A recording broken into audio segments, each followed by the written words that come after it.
नमस्कार, मैं नीलू Singh शिवव्रत Singh children academy से आपकी हिंदी अध्यापिका आज की इस ऑनलाइन कक्षा में पुनः आपका स्वागत करती हूँ और अपने पठन पाठन को आगे बढ़ाते हुए बसंत भाग 2 से अगला शीर्षक लेकर के मैं पुनः उपस्थित हुई हूँ। अगला शीर्षक है हमारा चिड़िया की बच्ची, जिसके लेखक हैं श्री जयेंद्र कुमार सिंह। आपकी पाठ्य पुस्तक में यह कहानी दी गई है और कहानी के माध्यम से लेखक ने यह संदेश देना चाहा है कि हमें परतंत्रता और स्वतंत्रता दोनों के अंतर को भली भांति समझना चाहिए और जीवन में हमेशा सतर्क रहना चाहिए। कहानी के अंतर्गत एक नन्ही सी चिड़िया की बच्ची के बारे में बताया गया है। वह नन्ही सी चिड़िया कितनी सतर्क रहती है और उसी सतर्कता के कारण वह चंगुल में फंसने से बच जाती है। तो लेखक का उद्देश्य ही यही रहा है इस पाठ को लिखने का कि हम भी अपने जीवन में हमेशा सतर्क रहें और अपनी स्वतंत्रता को कायम करने के लिए सदैव प्रयत्नशील रहें। तो पाठ शुरू करते हैं उससे पहले हम पाठ के लेखक जयेंद्र कुमार के जीवन के बारे में जानते हैं।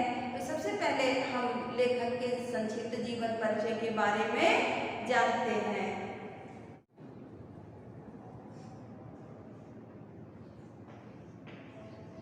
लेखक का जीवन परिचय।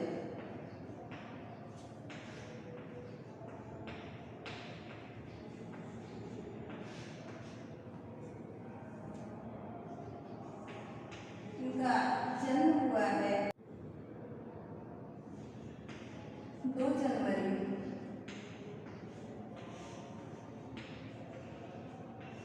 सन 1905 ईस्वी में।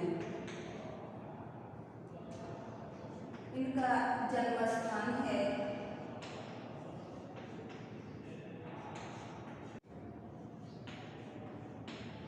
अलीगढ़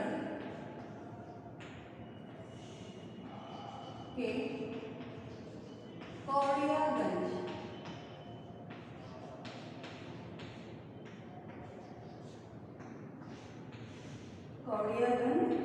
गांव में।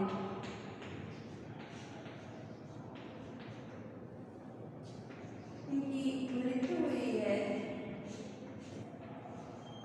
24 दिसंबर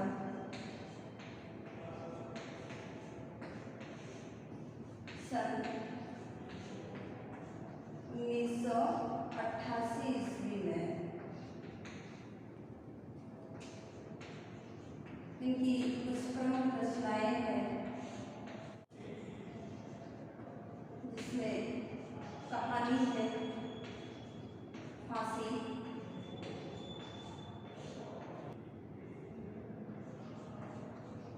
पाजे, नीलम देसी,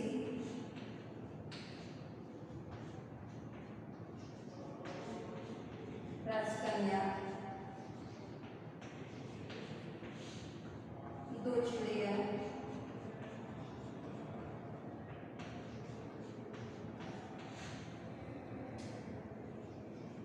खेल,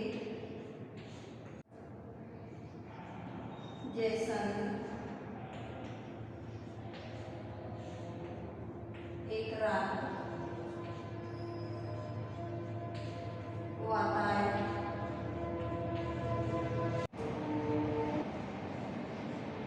ध्रुव यात्रा,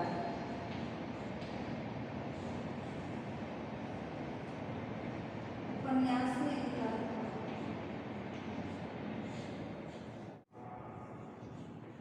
परत, सुनीता, त्यागपत्र,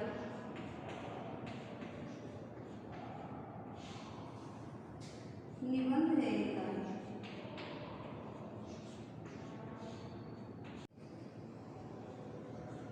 जड़ की बात,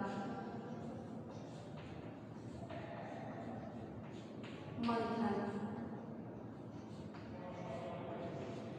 सोच विचार,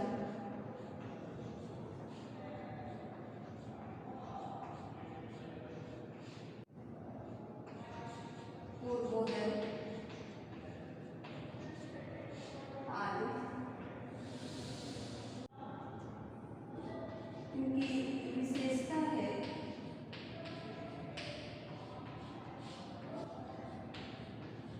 जैनेन्द्र कुमार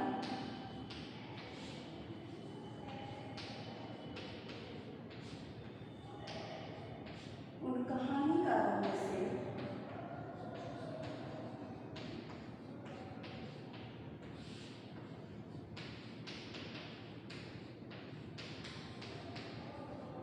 एक हैं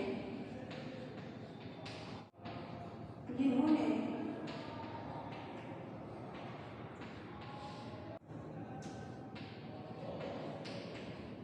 हिंदी कहानी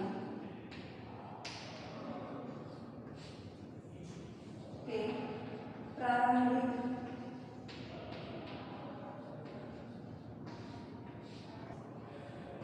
दौर को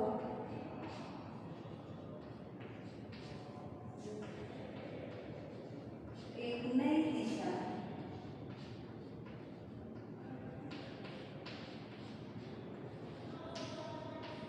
प्रदान किया।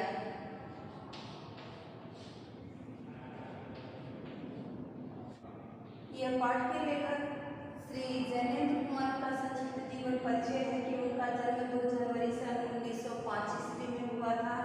जन्म स्थान उनका है अलीगढ़ कौड़ियागंज गांव में। उनकी मृत्यु हुई है 24 दिसंबर सन 1988 ईस्वी में। उनकी कुछ प्रमुख रचनाएं हैं जिसमें से कहानी है फांसी, पाजेब, नीलम तेजसी राजकन्या, दो चिड़िया, खेल, जयसंत, एक रात, वाताय, ध्रुव यात्रा आदि। उपन्यास है इनका परख, सुनीता, त्यागपत्र।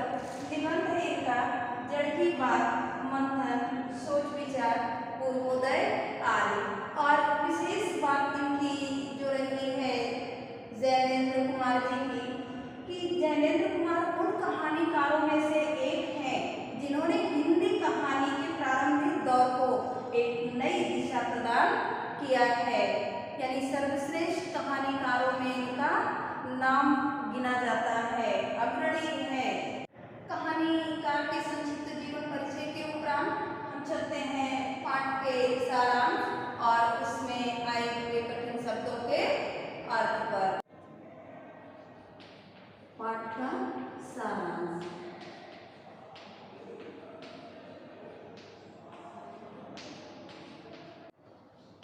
और उसकी समझदारी का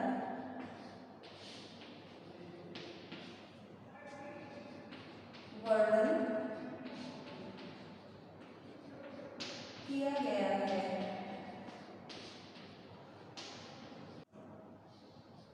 भौतिक सुखों से अधिक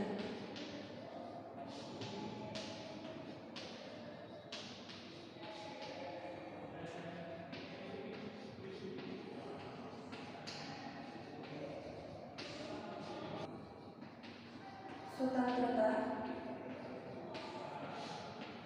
के सुख को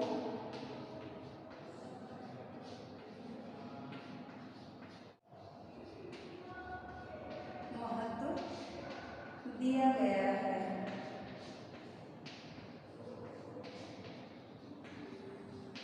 अतः हमें अपनी स्वतंत्रता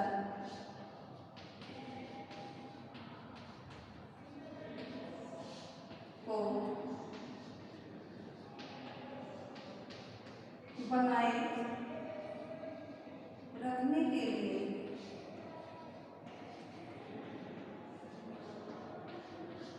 सदैव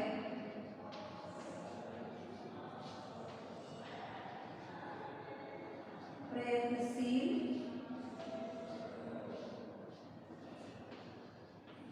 रहना चाहिए।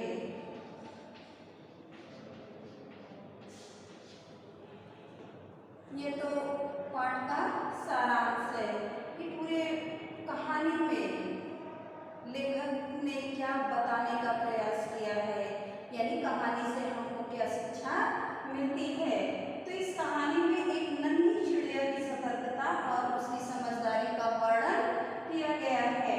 भौतिक सुखों से अधिक, भौतिक सुख यानी जो बनावटी सुख होते हैं, क्योंकि चिड़िया को प्रलोभन दिया जा रहा था कहानी के अंतर्गत। जब आप कहानी पढ़ेंगे तो उसमें देखेंगे कि उस नन्ही सी चिड़िया को भौतिक सुखों का प्रलोभन दिया जा रहा था, लेकिन चिड़िया इतनी समझदार थी कि अपनी समझदारी से उसने भौतिक सुखों से अधिक स्वतंत्रता के सुख को महत्व दिया। तो इसलिए कहा भी जाता है कि हमें अपनी स्वतंत्रता को बनाए रखने के लिए सदैव प्रयत्नशील रहना चाहिए।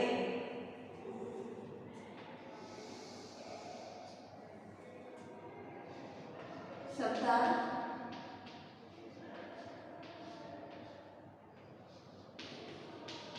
शब्द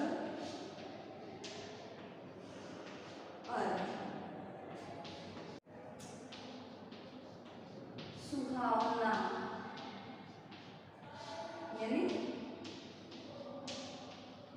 सुंदर। दूसरा है व्यसन, व्यसन यानी बुरी आदत।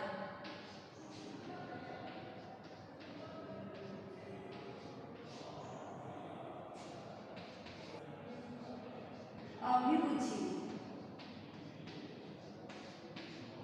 अभिरुचि यानी शौक।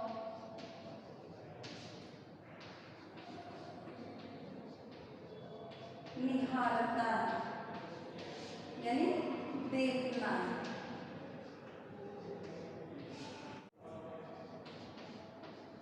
तृप्ति यानी संतुष्टि।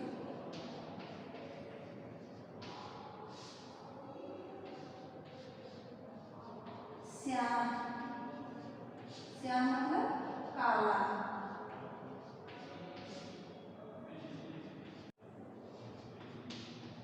बोध यानी ज्ञान।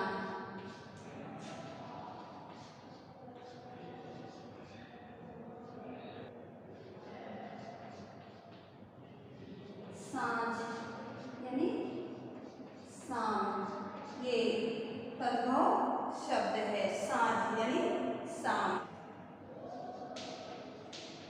शब्द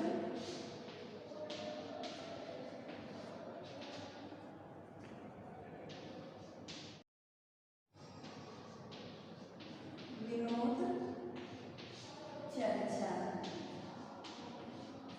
अर्थात मनोरंजक बातचीत।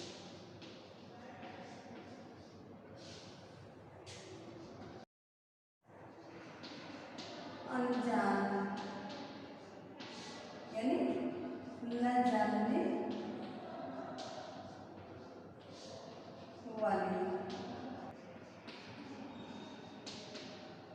बहुतेरी यानी अधिक मात्रा, अधिक मात्रा। बाट मतलब रास्ता।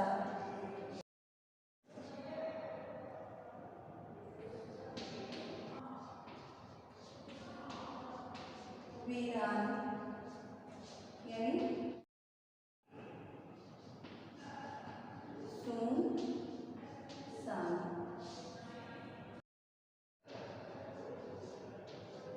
मीच यानी बंद कर देना।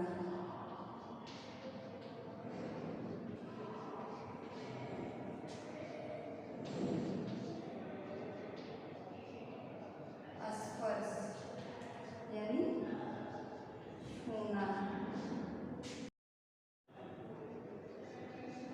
चीख यानी चिल्लाना।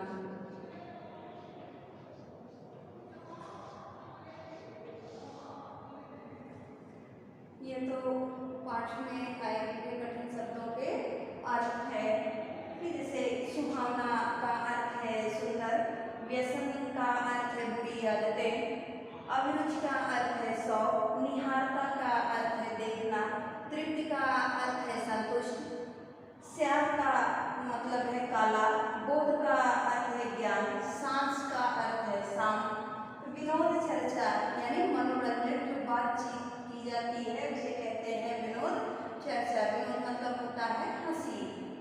अनजान यानी जो जाना पहचाना ना हो, न जानने वाली कोई भी बात हो, कोई भी वस्तु जिसे हम पहचाने ना।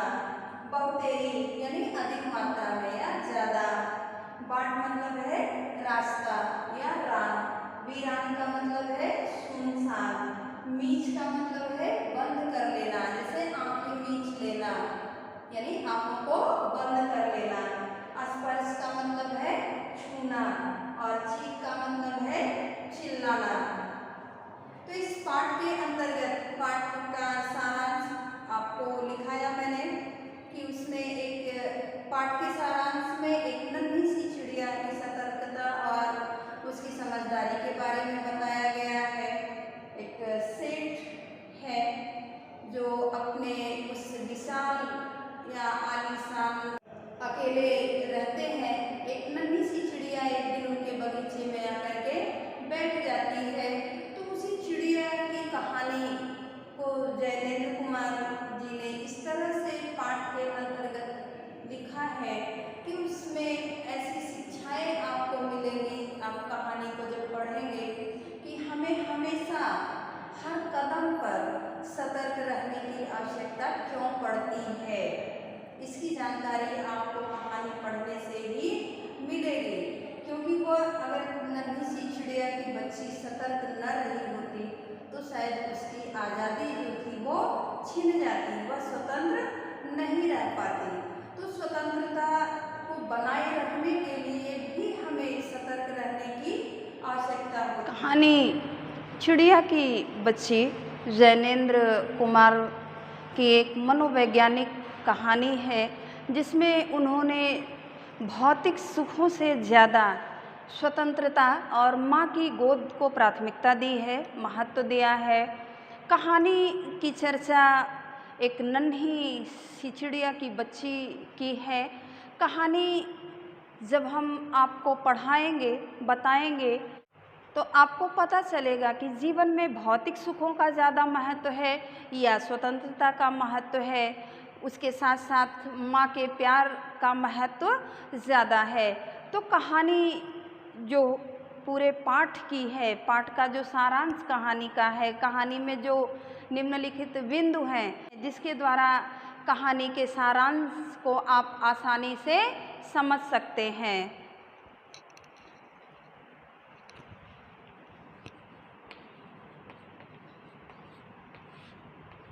कहानी के मुख्य पात्र जिसमें से सेठ माधव दास हैं, सेठ माधव दास। दूसरा है चिड़िया की बच्ची। तीसरा है सेठ का सुंदर बगीचा।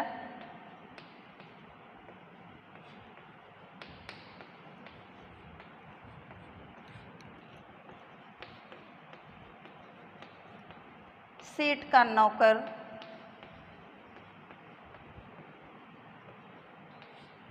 ये चार चीज़ें तो कहानी में मुख्य हैं जिनके द्वारा पूरी कहानी लिखी गई है। अब कहानी के जो निम्न बिंदु होंगे, कहानी के मुख्य रूप। पहला है कहानी में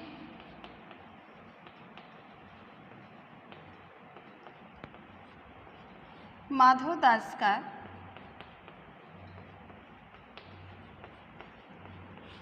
चिड़िया की बच्ची के प्रति अनुराग।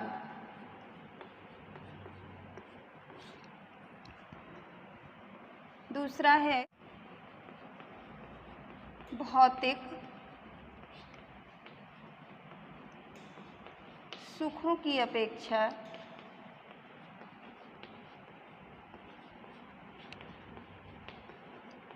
स्वतंत्रता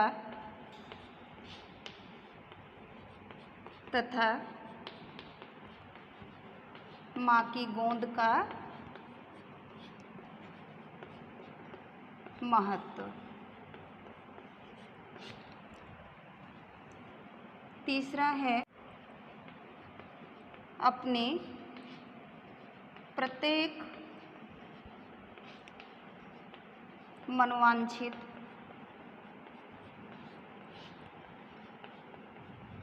वस्तु को अपने वश में करना।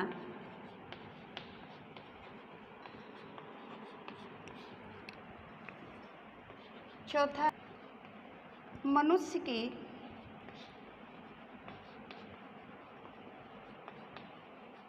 स्वार्थपरक भावना।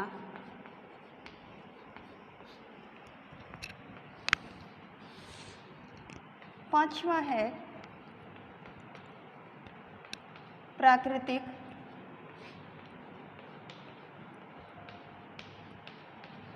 वस्तुओं का महत्व।